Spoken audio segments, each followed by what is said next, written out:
Tinny from minibulldesign, and it's 4:12 right now in the afternoon. It's completely and totally pitch black out. It's been kind of rainy and cold and snowy all day long, and it got dark a little bit earlier tonight because it was overcast. So I'm sitting here in my studio, and when I got done working out in the factory, and I had, if you watched the last video, I had a list like a foot long of stuff to build. I got it all built, warmed it all up out there, and the carpenters never showed up, but I warmed up both sides anyway. At least my side was warm. And I built all that stuff.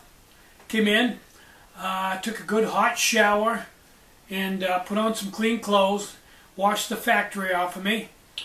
Then I decided to play with this battery pack that goes in my electric car. Now, a few people had commented on the battery packs and how to wire them, and I had several different wiring diagrams. So what I did was I experimented with all the different diagrams I had, and unfortunately some of them, every time I made a connection, I would check the connection with a test light first to make sure there was no current flow, i.e. short circuit. And most of them died on the table because the way they were pictured to be wired, you actually loop back where, if you follow the loops back, you actually wire a negative right to positive. You had a dead short. No worky turkey. So anyway, I went on the internet and looked at how they wire up electric cars and golf carts, and looked at the wiring there on quite a few different ones, and lo and behold, they were all wired just the way I originally wired it, just negative to positive, negative to positive, negative to positive, and then pick up the positive on one end and the negative on the other hand. And that's what I've done with this pack. I wired one side negative, positive, negative, positive, negative, positive. Then I come up with a free negative on one end and a free positive on the other. So 12 volt, 4 of them wired that way gave me 48 volts with a free negative and a free positive. Then I took the other 4, wired them the other way, so I had another 48 volts. That way I have 7.2 amp hours in this pack and 7.2 amp hours in this pack. Then I tied both positives together and tied together both negatives for the out, which gives me 48 volts and 14.4 amp hours. And this pack is fused right from the factory. They fused it at 40 amps. I will only use 20, but it might surge 40 or 30 for a moment, so they overfused it. But if any one of these batteries shorted out, it would easily blow that 40 amp just like that.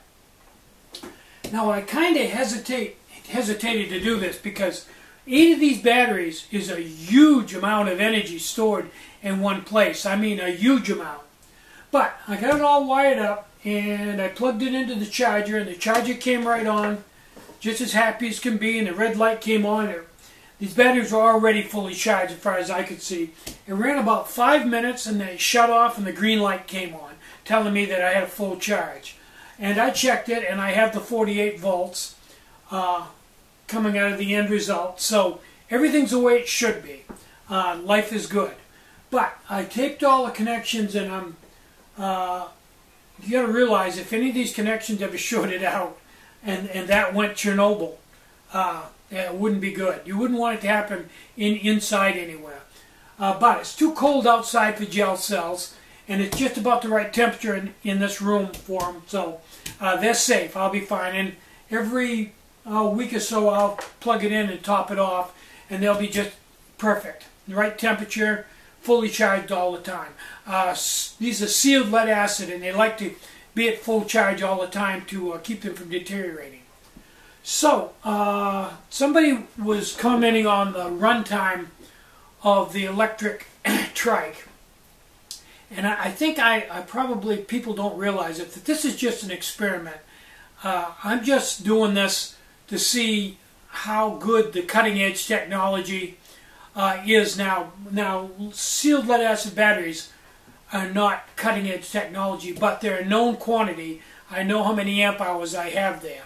And I'm just seeing how long the bike will run with that brushless motor and the square wave pulse controller that comes with it. And then I can judge how long it would run on a lithium-ion pack simply by how many amp hours it happens to have. So this is just an experiment, something I'm not going to run a million miles or anything. I'm just going to drive it up down the road slowly, goof around with it, and just see how many miles I can get with it on a single charge. It has a gas gauge right on the throttle that tells you how much is left in your batteries. It's kind of vague. It's like low, medium, full charge, but I can judge that so I don't get stranded somewhere. So that's all I'm up to. Basically, it just is a neat thing to do to drive an electric vehicle.